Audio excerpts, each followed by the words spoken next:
Oke, pertama-tama ini Pak, pertanyaan yang saya sampaikan ini kan tentang apa yang mendasari Ageng dalam penyebaran agama di Kota Masuk. Karena yang Suto Wijoyo setelah menjadi murid yang dikenal Suto waktu menjadi ya banyak geni ya, itu menjadi banyak geni ya. Itu panggilannya ya Bima masuk yang itu Joko Dolok waktu Pak Eno itu yang di Yakin Tripik, terus Joko Kendeng, terus itu Yakin Pintar, Yakin Lengking, Yakin Bagat, Yakin Bongkot, terus Dewi Campur, Joko Tunggang, Dewi Sukati, Simbarjoyo, Itu Tolobo, terus itu Timo Promo Alus, dan itu yang bukan Igono atau Perkoso Gede dan sebagainya itu menjadi abadnya semua. Dari itu disebar menjadi sampai kalau ke barat itu sampai di daerah sana Magelang, kalau ke selatan itu sampai Wonosari Gunung Kidul, sampai Wonogiri, sampai ke Ponorogo, sampai ke Caruban, sampai daerah Madiun, Ngawi dan sebagainya, karena termasuk Toro Katong di Bupati Ponorogo itu termasuk sehatnya, dan yang itu Sunan Bayat atau yang disebut Sunan Bayat atau yang itu yang Pandanaran itu sehatnya, dan yang mendirikan itu ada jadi setelah ada wali 9 itu ada wali Selawe yang untuk yang agama Islam ke seluruh Jawa Tengah Selatan maupun Jawa Timur Selatan dan Jawa Barat perbatasan Jawa Barat.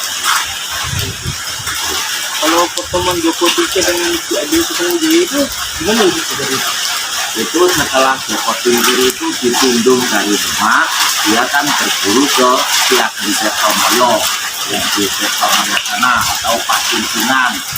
Setelah berburu ke Pasinsingan, dia mampir ke tempatnya pakenya, yaitu Kebukanigoro atau di situ disebut yang Perwoto Gede, itu berburu juga. Nah, setelah berburu dari Tirtomoyo maupun ke Maju Biru, dia langsung mampir ke Majokerto minta petunjuk supaya bisa masuk ke menjadi prajurit Keraton Demak di mana caranya.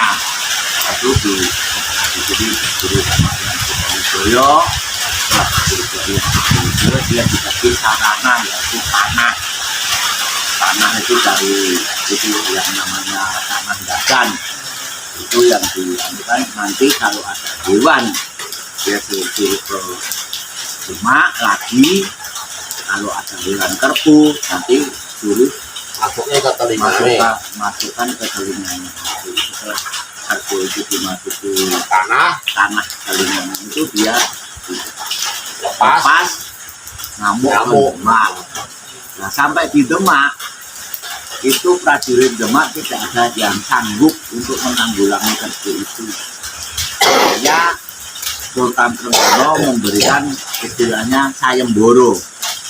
Siapa yang bisa menangkap Kerpu itu dan membunuhnya, dia akan dijadikan Lurai Wirotamtomo atau ketua prajurit dan dijadikan menantu.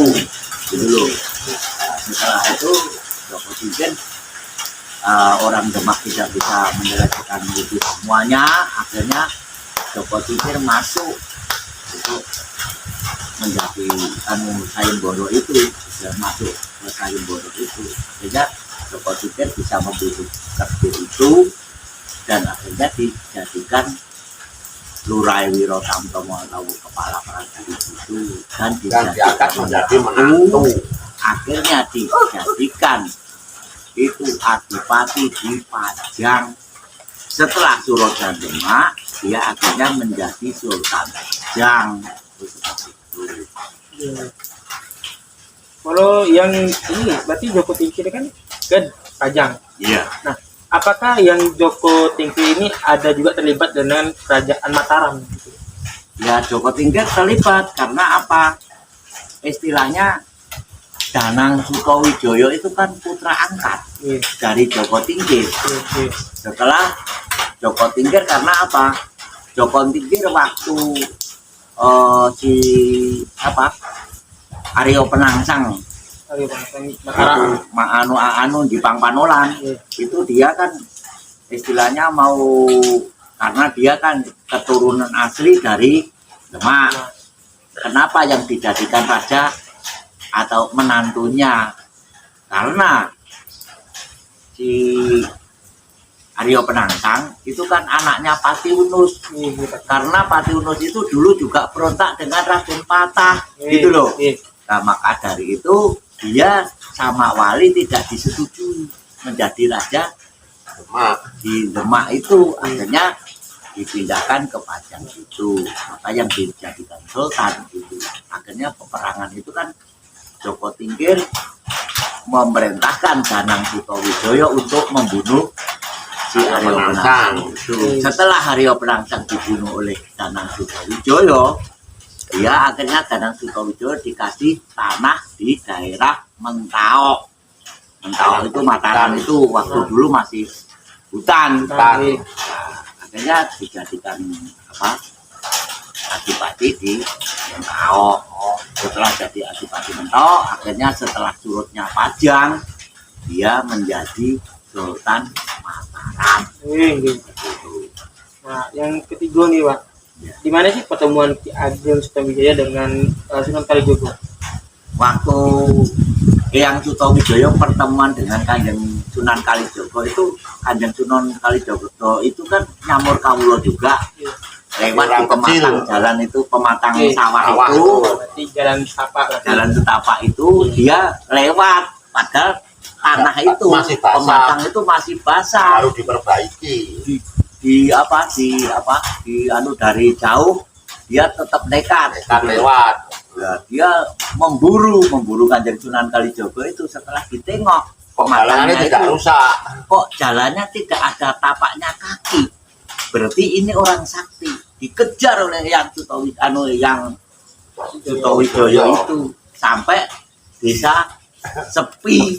Daerah desa Sepi itu daerah Cawas.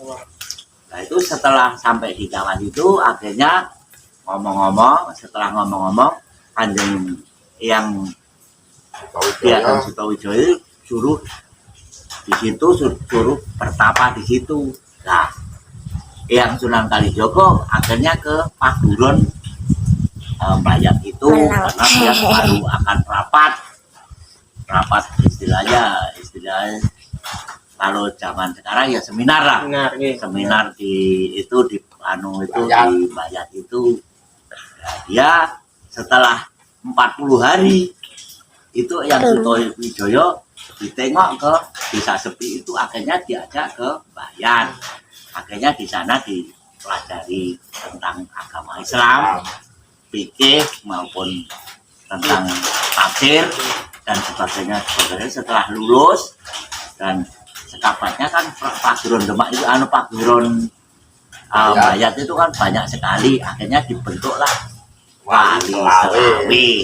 Setelah ada Wali Songo, dia mendirikan Wali Selawe itu untuk siar agama Islam di daerah Jawa Tengah, Jawa Timur, Selatan, Jawa Timur, daerah selatan yang daerah Pacitan dan sebagainya, maupun yang ke barat itu sampai di daerah Majenang sampai sana itu seperti itu. Nah, yang selanjutnya, siapa sih sosok di balik penyebaran agama Islam dan siapa nama asli Ki Ageng sebelum masuk Islam? Sebelum masuk Islam, yang Sutowijoyo itu namanya Ki Joko Budu. namanya Joko Budo. Anu waktu masih kecil, tapi setelah dewasa dia diangkat menjadi Raden Sutowijoyo. Setelah dia menjadi ustadz atau setelah siar agama Islam, dia namanya diganti menjadi Ki Ageng Sidik Sampurno. Itu yang memberikan Eyang Sidi itu Ya Kanjeng Sunan Kalijogo. Iya. Yang memberi gelar. Padahal Kanjeng Sunan Kalijogo itu keponakannya, karena dia ibunya Kanjeng Sunan Kalijogo itu kakaknya Eyang Sutowijoyo. Berarti masih ada saudara. Ya, saudara. Amin ya. Kan Kanjeng Sunan Kalijogo itu anaknya Ronggolawe, Iya, Tuban. Nah, ibunya itu dari Mojopahit, gitu loh. Dari Mojopahit, anaknya Brawijaya V, sama-sama anaknya Brawijaya V, gitu loh. Makanya Kanjeng Sunan Kalijogo itu masih keponakannya dengan yang Tua yang Sutowijoyo ibunya. Jadi tua dulu dari ibunya. Nah, mengapa sih Ki Ageng memilih wilayah Majesto? karena dia waktu lari dari Mojopahit itu larinya kan sampai Bojonegoro. Bojonegoro akhirnya mengajak istrinya itu dibawa ke sini sampai di daerah Klaten, daerah Ampel itu. Nah, disitulah karena daerah itu kan daerah surplus untuk bercocok tanam, petani menjadi petani, gitu loh. Dia menjadi petani bertahun-tahun, makanya sampai punya anak dua. Anak dua itu satunya Ageng Mus yang jadi anak istrinya yang Banjaran Sari yang di Tarumwongso itu, ya, sama yang Surodito itu. Makanya anak yang ke satu yang istri dari Bojonegoro itu Nyi Ageng Mus yang jadi istrinya Banjaran Sari, dua yang Surodito itu. Yang sampai saat ini makamnya ada di sini berarti ya? Iya, yang Surodito makamnya di sebelah baratnya itu. Nah, ini yang penting nih dari tanya. Kenapa Majesto ini disebut sebagai Bumi Harum? Dan ada yang bercerita juga Sultan Banten juga mengambil tanah sebagian di Bumi Harum bawa ke daerah Jawa Barat. Itu gimana? Ini ya, makanya Bumi Harum Majesto itu sejak zaman dulu sebetulnya. Sebelum ada Islam, sebelum itu masih daerah, waktu itu masih daerah pewayangan Kadewan, masih daerah Hindu. Di sini sudah ada yang menempati, karena waktu itu Prabu Darmokusumo atau yang nama Yudhistira dari Pendawa itu waktu mau istilahnya supaya apa? Ini kan dia kan punya pusaka yang namanya Jamus Kalimosodo. Nah, Jamus Kalimosodo itu dia tidak bisa mukso dengan adik-adiknya. Dia masih harus bisa ini menerjemahkan surat Jamus Kalimosodo itu akhirnya sama Bathara Darma ayahnya. Bathara Darma itu suruh ke Bumi Arum atau Bumi Arum. Dia akhirnya bertapa di Majesto itu sampai bertahun-tahun, beratus-ratus tahun. Akhirnya setelah berdirinya itu Kerajaan Demak, dia disuruh ke kalau sana itu ke Ngalor Ngetan atau ke daerah barat, timur laut. Ya, ke timur laut dia supaya menemui di keraton yang baru yang namanya Kerajaan Demak itu.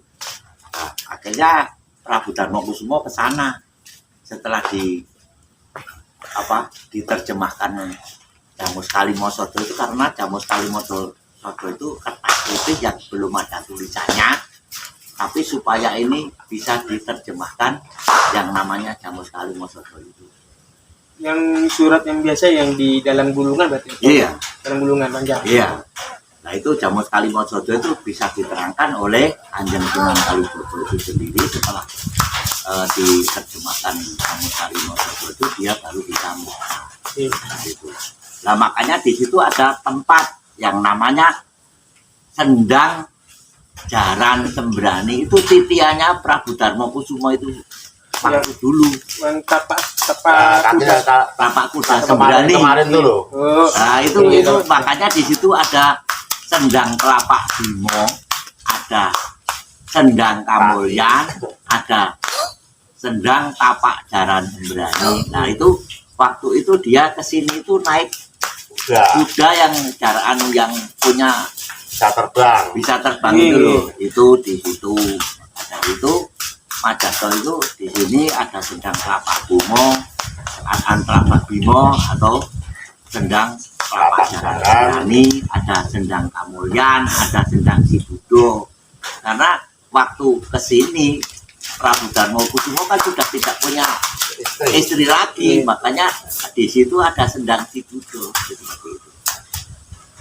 Yang selanjutnya ini Sunan Kalijogo menunjuk tanah Majesto untuk penyebaran agama Islam oleh Ki Ageng Sutowijoyo. Mengapa sih Sunan Kalijogo menunjuk Majesto untuk? Karena waktu itu di sini kan yang namanya Bumi Arum, supaya nanti bisa mengharumkan seluruh Jawa Tengah ini, supaya namanya dan agama Islam bisa harum keseluruhannya kan gitu. Makanya seperti sampai di Ponorogo, Betoro Katong itu akhirnya juga masuk Islam, juga menjadi sekabatnya yang Sutowijoyo itu jadi anggota Wali Selawe itu juga. Makanya dari kesemuanya bisa. Makanya masjid ini didirikan tahun 1478 Masehi. Dan kayunya ini dari Ponorogo. Jati berarti. Iya, kayu jati ini semuanya dari Ponorogo. Dari yang Betoro Katong itu seperti itu. Ini selanjutnya bagaimana Ki Ageng dari Majapahit yang setelah pemberontakan Raden Patah bisa sampai ke Majesto? Ya dia kan Melarikan diri. kan seorang pangeran pati. Seorang pangeran pati kan kalau dia tidak lari akhirnya kan dibunuh karena dia kan calon raja. Nah, maka dari itu pemberontakan itu sebetulnya yang dicari dua itu, satu Ki Joko Budu atau yang Sutowijoyo, yang dua itu Pangeran Lembu Peteng atau yang dinamakan Bondan Kejawan. Bondan Kejawan itu yang mempunyai keturunan ya termasuk Danang Sutowijoyo, Ki Ageng Pemanahan, Ki Ageng Selo itu keturunan dari Bondan Kejawan. Berarti ibaratnya ini leluhurnya berarti. Iya. Jadi yang dicari itu dua. Putra Majapahit yang dicari itu cuma dua yang mau dibunuh. Satu itu Eyang Sutowijoyo sebagai pangeran pati, yang kedua itu Bondan Kejawan atau Pangeran Lembu Peteng itu yang dicari. Makanya dia lari semua. Itu loh. Makanya kalau di Bondan Kejawan akhirnya menjadi itu di daerah Getas Pendowo, di daerah Purwodadi, tapi dia kan sebetulnya kan dulu sudah malang melintas. Karena apa? Dia mau dibunuh. Oke. Jadi dalam video ini yang dimana saya akan menyampaikan sedikit dari dua atau satu pertanyaan dari video sebelumnya. Oke. Yang terakhir itu kan tentang Ki Ageng bisa sampai di tanah Majesto, yaitu karena pemberontakan pada Raden Patah dalam menginvasi dari Demak ke Majapahit. Yang kedua, kapan Ki Ageng memeluk agama Islam? Kapan? Yaitu saat dimana Ki Ageng bertani, menjadi tani atau biasa disebut rakyat jelata. Dia bertemu dengan Sunan Kalijaga di saat Sunan Kalijaga menelusuri pematang sawah. Kalau orang Jawa menyebut itu pematang sawah, itu ibaratnya itu jalan setapak yang dimana untuk memisah sawah milik Sutowijaya dan orang lain. Nah, di saat melihat Sunan Kalijaga menelusuri pematang sawahnya, Sunan Kalijaga itu berjalan tidak menginjak pematangnya biasa orang, dan saat dilihat oleh Eyang Sutowijaya, dia mengabari bahwa sana yang melewati pematang sawahnya itu orang hebat atau bisa disebut orang ilmu yang memiliki ilmu yang sangat tinggi. Jadi saat itulah pertemuan Sunan Kalijaga dan Eyang Sutowijaya di salah satu desa terpencil atau desa yang paling sepi dari penduduknya. Oke, berikut adalah beberapa narasumber yang saya dapatkan dari wawancara tersebut. Berikut adalah foto-fotonya.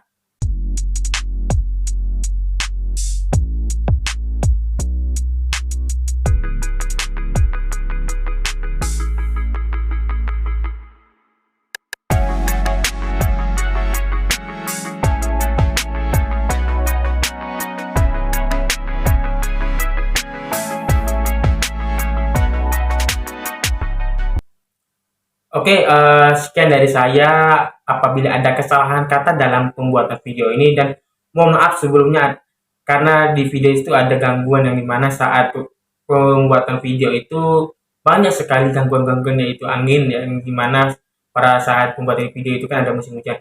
Oke, terima kasih semua. Wassalamualaikum warahmatullahi wabarakatuh.